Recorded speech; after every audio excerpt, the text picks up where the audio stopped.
Hola, buenos días. A ver si se ve el vídeo. Mm, Sí, se te ve perfectamente.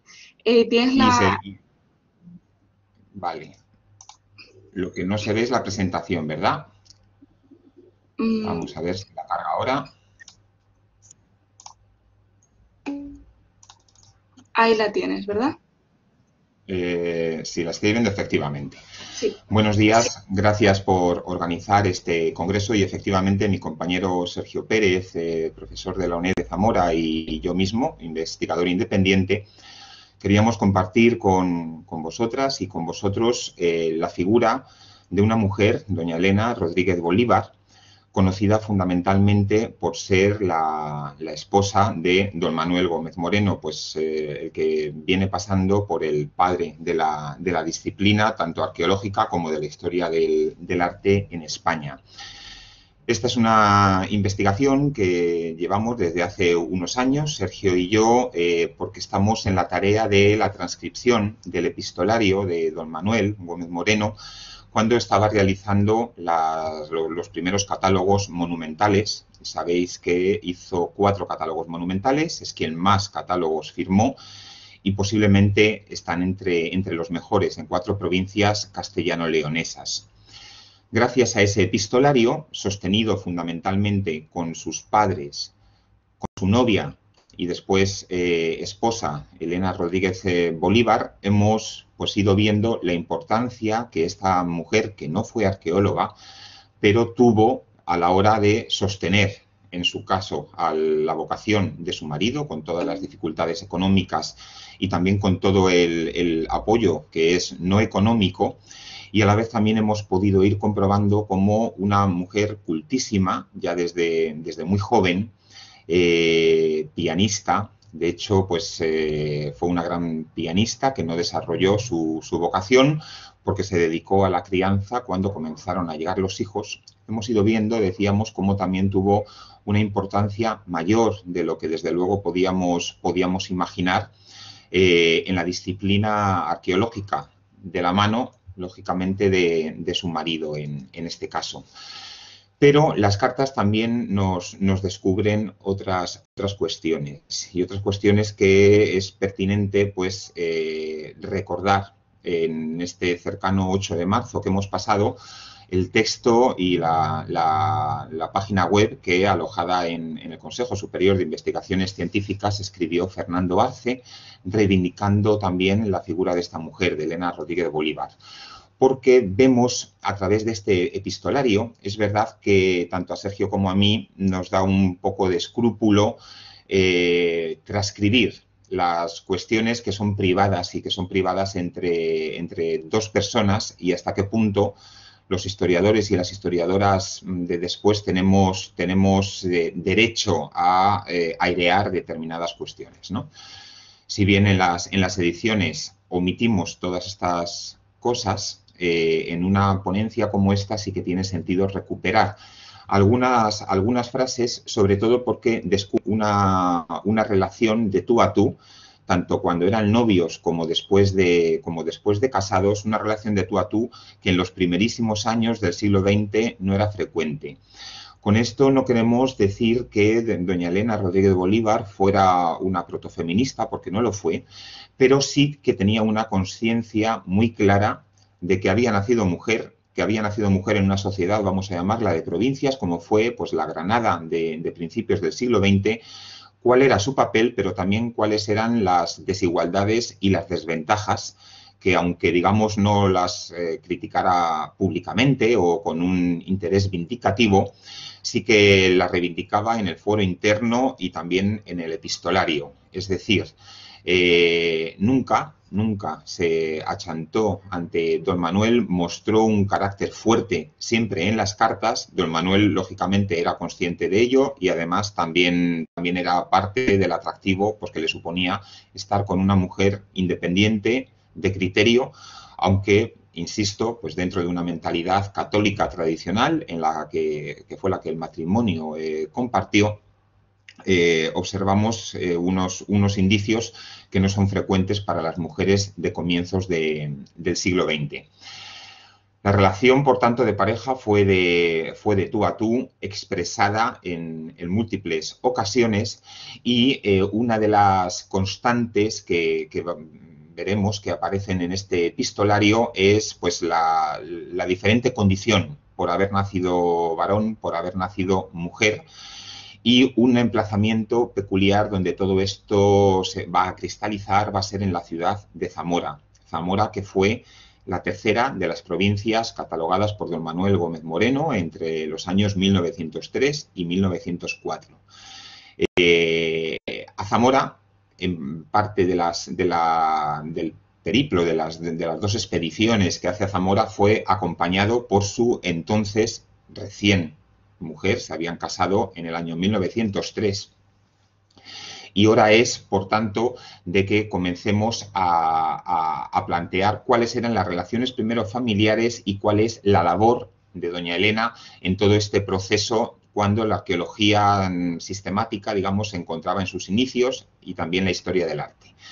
De ello dimos cuenta, Sergio y yo, en un libro que recoge este epistolario de don Manuel Gómez Moreno, y quisimos, y eso fue un empeño particular, integrar también en el propio título a Elena Rodríguez Bolívar, porque realmente sostiene también ese epistolario de don Manuel, no solamente con las figuras pues de la arqueología y de la historia del arte con las que ya comenzaba a relacionarse. Don Manuel bueno, pues era relativamente joven, tenía 33 años cuando llega a Zamora y sobre todo llega de provincias sin una posición económica fuerte, no era de una familia principal como solía ser el origen de la mayor parte de los arqueólogos que se dedicaban a estas cuestiones. Quisimos, por tanto, darle la importancia a doña Elena que merecía, y a pesar de algunas recomendaciones del paciente editor que insistía en que era mejor poner alguna referencia al catálogo monumental de la provincia de Zamora, porque realmente es un tema que en la provincia interesa, sacrificamos el catálogo para incluir en igualdad también, de como era la que veíamos en el epistolario, a Elena Rodríguez Bolívar. Vemos aquí una imagen de los dos, precisamente datada en los mismos años en los que estaban en Zamora, y vamos a integrarnos en la red de relaciones familiares de Elena, que casa con don Manuel en 1903. Es sorprendente la longevidad de esta familia. Elena Rodríguez Bolívar falleció cuando iba a cumplir los 98 años de edad. Don Manuel Gómez Moreno superó el centenar de años en algunos meses, y la familia de Elena Rodríguez Bolívar era una familia distinguida dentro de la sociedad granadina y de posición social superior que la familia del propio don Manuel Gómez Moreno. Pero tenemos un vínculo interesante en esta constelación familiar por la relación que tiene doña Elena Rodríguez Bolívar con Francisco Giner de los Ríos, ya que Francisco Giner de los Ríos era hijastro de la tía de Elena Rodríguez Bolívar.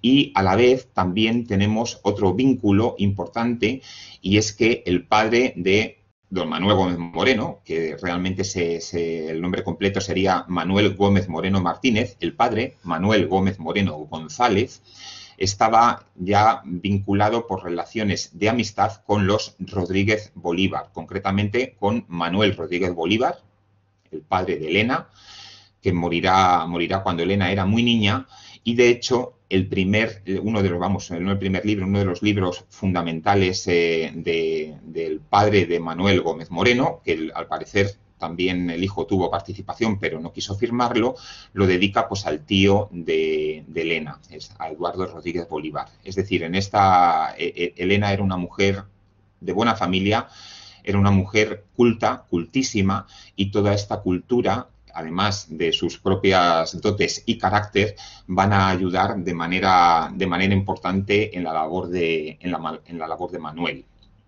Hemos para ello exhumado el epistolario que se conserva en la Fundación Rodríguez Acosta de Granada, donde tiene la sede el Instituto Gómez Moreno, y su archivo. Son centenares, miles de cartas las que se intercambiaron entre el primero novios y después matrimonio a lo largo de su vida, y gracias a ellas es por las que nos hemos ido dando cuenta de cuál fue el papel de esta mujer, que excede lo que es simplemente pues el papel de esposa, ¿no? Una mujer peculiar, que se bromeaba con el propio don Manuel, pues del aspecto de macho que tenía, que incluso llega a fotografiarse con el traje de su esposo, como en esta imagen que tenemos, que viene del año 1903, recién casados, cuando estaban a punto de emprender la campaña zamorana, y vemos en las citas que hemos extraído del epistolario como, bueno, pues una serie de reflexiones que desde luego nos ponen en relación con ese hilo de androginia y de disfraces de mujeres disfrazadas de varón, que la historiografía feminista ha ido rescatando y que tanto tienen que ver, bueno, con la política de los cuerpos y con el modo en el que estamos en el mundo. Doña Elena no se arredraba ante ello, y de hecho también participa de modo broma en las fotografías, pero con reflexiones bastante más profundas en las cartas, que cuestionan una y otra vez el papel de los sexos que tenían, incluso cuando el matrimonio, todavía de novios, pero también lo veremos de casados, cuando don Manuel pues le va contando que ha conocido a una chica, o que las mujeres de tal ciudad pues que le parecen muy guapas, que bueno, pues que lo mismo tal, todo esto desde luego en modo broma, que don Manuel era bien formal y doña Elena también. Ella le responde, digamos, que con la misma moneda, dentro también fuera de unos cánones que en principio, bueno, pues tendríamos que esperar para las propias mujeres de la época. Por tanto, era consciente del precio que había tenido que pagar por ser mujer, y sobre todo se advierte cuando una y otra vez se queja de que en su vida pues no pasa nada. Ella está en Granada esperando cartas de su marido, que anda por ahí catalogando en burro, en diligencia, a pie, etcétera. Y ella continuamente habla de la monotonía de su vida y de lo mucho que le gustaría pues hacer algo similar a lo que hace Manuel. Dice, de todo esto tiene la culpa el haber nacido con faldas en lugar de pantalones, pues de lo contrario podría hacer lo que me diera la gana, que es lo que hacéis la mayor parte de los que os vestís por los pies. Paciencia. Pues bien, vamos a ver qué era lo que hacía Elena, además de esa vida monótona, porque después vamos descubriendo que tiene un lugar importante, aprende a revelar las placas fotográficas para apoyar a las labores arqueológicas. Le comenta pues como cuestiones de ácidos, de cómo van quedando mejor las fotos, de cómo van quedando peor. Las actividades de apoyo, cuando Elena está en Granada y don Manuel está catalogando, pues se dedica a reenviar cartas. Ella hablaba además bien francés, con lo cual también le sirve a Manuel de traductor, revela fotografías, busca entre los materiales de don Manuel aquellas cuestiones que le va pidiendo, tengo un papel no sé dónde, o búscame tal referencia.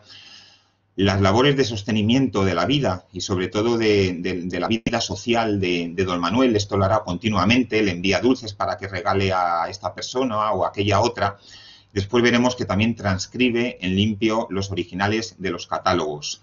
Cuando estuvieron juntos, porque recuerdo que en Zamora estuvieron juntos en varias etapas de las excursiones que hicieron, además de revelar fotografías, se demostró como una facilitadora de un huraño, don Manuel Gómez Moreno, que la vida social, pues desde luego no era lo suyo, y ella era la que abría determinadas puertas y le decía cómo se debía actuar, y le acompañó también, y esto es la novedad, para facilitar en la toma de datos del inventario. Siempre apoyó incondicionalmente la vocación de su marido, a pesar de, bueno, pues los problemas administrativos y económicos derivados de los catálogos monumentales.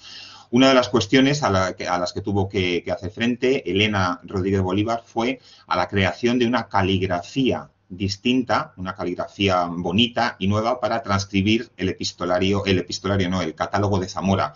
Si vemos en la parte de arriba, esto es la letra de Elena, su propia letra cuando le escribía cartas a Manuel. Abajo es la letra ya caligráfica con la que entregará al Ministerio de Instrucción Pública los catálogos, el catálogo de Zamora, bueno, pues en el cual ella estaba inmersa, ¿no? Estos son los frontispicios. Elena fue a Zamora en el año 1903, ya recién casada, a acompañar a su marido. Se movió en los puntos que vemos en amarillo en la imagen que tenemos sobreimpresionada, mientras que los triángulos es la proyección de los viajes que desde esos puntos realizaba Manuel Gómez Moreno. No dejó de apuntar diferentes observaciones interesantísimas la propia Elena, como por ejemplo en Bermillo de Sayago, cómo le sorprendió un canto que ha sido reivindicado pues ya en el siglo XXI y ha sido incluso grabado, un canto que ella decía que le parecía de los clásicos antiguos y que efectivamente es un canto heterofónico, popular, que entronca con primitivas polifonías de origen medieval y que no le pasaron desapercibidos pues en el año 1903 a la propia Elena. Insistimos en esa condición cultísima de su mujer. Estabais hablando ahora de las pérdidas patrimoniales, de las compraventas de patrimonio. Aquí queríamos introducir un pequeño apunte de la participación ya de mujeres anónimas, de mujeres del pueblo, ante la venta de determinadas piezas del patrimonio cultural por parte de los párrocos del pueblo, como las que ocurrió en un año como en 1911, lo vemos en la imagen de prensa de la derecha, en el pueblo de Villafáfila. Y esto entronca también con la propia actividad, bueno, pues de doña Elena, y con el propio vínculo también con Zamora, ¿no? Vínculo que estableció a través de otras mujeres como Socorro Esende, una amistad que bueno, pues que la mantendría hasta el final de su vida, porque la etapa zamorana en este sentido fue muy prolífica. Y queríamos aludir a un punto, el documentado Bote de Zamora, el célebre Bote de Zamora, y solamente por un libro que escribió la hija de Manuel Gómez Moreno y Elena Rodríguez Bolívar, María Elena Gómez Moreno, tenemos noticia de un aspecto interesante, porque si fuera por el epistolario y por lo que está publicado no tendríamos acceso a ella. Entonces es una transmisión madre-hija, una transmisión materno-filial por vía femenina que tanto ha explotado también la historiografía feminista. Tenemos el momento en el cual don Manuel le cuenta a sus padres en tiempo real que había encontrado el famoso bote en la sacristía de Zamora. Cuenta las peripecias, pero veremos que cuenta parte de las peripecias. Unas peripecias que después tendrán un cierto protagonismo, porque en 1911 el Cabildo de la Catedral Zamorana intentará, y de hecho ya estaban todos los trámites realizados, vender el bote para que saliera fuera de España rumbo a Estados Unidos, sobre pretexto de pagar diferentes obras de mantenimiento. Pues bien, en ese año de 1911 escribe tanto Manuel Gómez Moreno como Narciso Centená, que escriben diferentes artículos contando la importancia del bote y las circunstancias de su descubrimiento, pero es solamente en época ya muy tardía, en el año 1995, cuando María Elena escribe este libro, haciendo una semblanza y recorriendo pues todo lo que recorrió su padre, recorriendo bibliográficamente, cuando descubrimos que ahí estaba Elena, y que no solamente estaba, sino que fue la primera que cogió el bote de este armario alto de la sacristía de la Catedral de Zamora, le alargó la pieza a don Manuel y inmediatamente descubrió el valor que tenía. Tanto que, como vemos en la segunda de las referencias, al final, para siempre, para Elena, fue mi bote. Así lo llamaba, porque realmente pues, fue ella la primera en cogerlo y en darse cuenta del valor. Después llegaría ya, efectivamente, pues la sapiencia de Manuel Gómez Moreno, quien sería capaz de leer la inscripción y de situarlo pues, en el año 964, que es el año del bote. Cuestión de incumbencia. 3 minutos más, ¿vale, Josemi? ¿Perdona? Que tienes 3 minutos más, ¿vale? 3 minutos, perfecto. Una cuestión de incumbencia que doña Elena reivindica para sí. También la arqueología habla de lo que le gustaba, gracias a que bueno, pues su marido pues le metió ese gusanillo, le interesaba todo lo que le contaba y bromeaban pues que eso no era cuestión de su incumbencia, que la cuestión de su incumbencia era si comía bien, si comía mal o las penalidades por las que habían pasado. En el futuro, Elena Rodríguez Bolívar viajaría principalmente a algunas intervenciones señeras, como la de San Pedro de la Nave, también en la provincia de Zamora. Hemos documentado muchos y diversos viajes, incluso la tenemos siempre en segundo plano, pero también ahí, asomando la cabecita en una foto de conjunto que se hicieron delante del monumento una vez que se había trasladado. Y ya rematamos pues simplemente reivindicando la labor de esta mujer, de esta pianista que lo fue hasta el final. También comentamos que en la Fundación Rodríguez Acosta recientemente se le ha dedicado una de las estancias a recrear, bueno, pues la figura de Elena Rodríguez Bolívar, que hasta ahora no estaba, con su piano, con algunas representaciones que siempre estuvieron en su habitación. Y bueno, pues Elena muere en el año 72, después de 97 larguísimos años de vida en plenitud de facultades, y recordamos a una mujer que en los primeros años, 1901, 1902, 1903 del siglo XX, apoyó al arqueólogo don Manuel Gómez Moreno, apoyó por tanto a la arqueología, hizo estas labores que hoy llamaríamos auxiliares y que merecen también la pena ser rescatadas. Muchas gracias y perdonad por los problemas de conexión. Muchísimas gracias por la comunicación y, bueno, disculpa pues la plataforma, el internet, con lo que podemos trabajar y lo que tenemos actualmente. Pues muchas gracias por tu comunicación, ha sido muy interesante. No sé si alguien tiene alguna pregunta para Josemi, que antes no ha podido participar en el debate.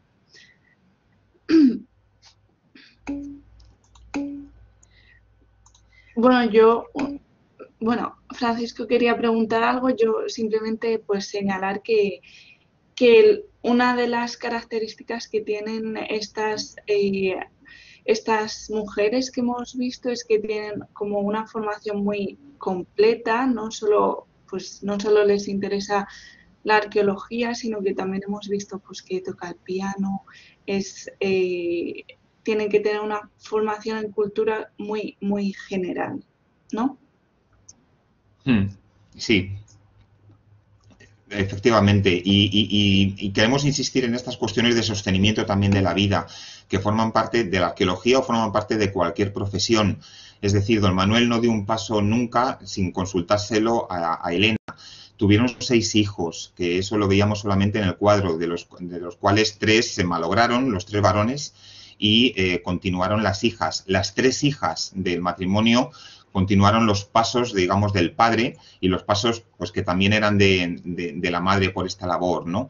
Y generalmente pues partimos de que la arqueología es solamente, o cualquier otra ciencia, es solamente lo que se escribe y lo que se hace. Sin este sostenimiento de la vida familiar, sin este sostenimiento de la vocación también particular, hubiera sido difícil que don Manuel hubiera hecho lo que hizo, a pesar de la inmensa valía personal, lógicamente.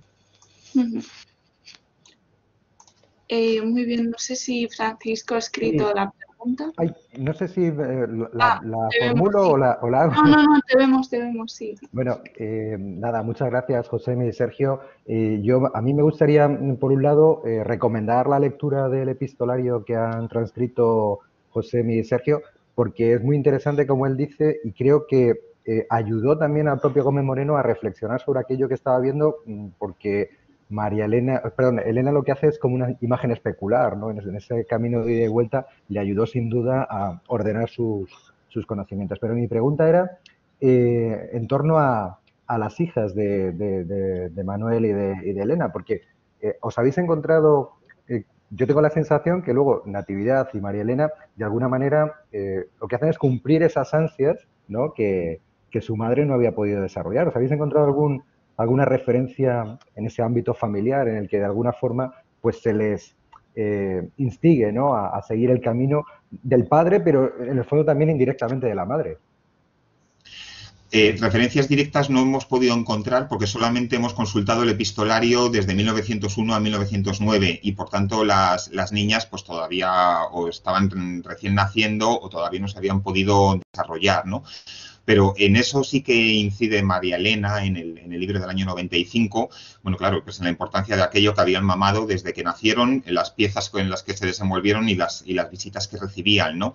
Y en ese punto sí que nos interesa destacar si no hubiera sido por María Elena y por lo que escribió, no habríamos sabido algunos datos de la figura de la madre, ¿no? Que desaparece pues casi como en la iconografía.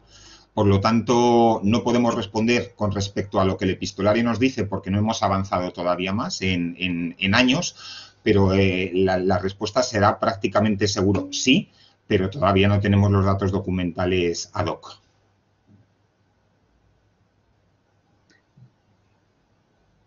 Vale, muchas gracias. Paula Jardón dice que le ha llamado mucho la atención cómo las palabras de las mujeres a sus maridos es que los sitúan en su lugar, es decir, que les bajan un poco los humos. Paula Jardón dice que ha conocido a otros arqueólogos del siglo XX cuyas mujeres se encargaban de la logística de las excavaciones y de las catalogaciones, revisión de textos, etcétera, el mantenimiento de la arqueología, vamos. Totalmente de acuerdo, Paula. Hemos visto esto y lo seguiremos viendo, yo creo que a lo largo del Congreso. Alba Comino señala también que el epistolario es muy interesante.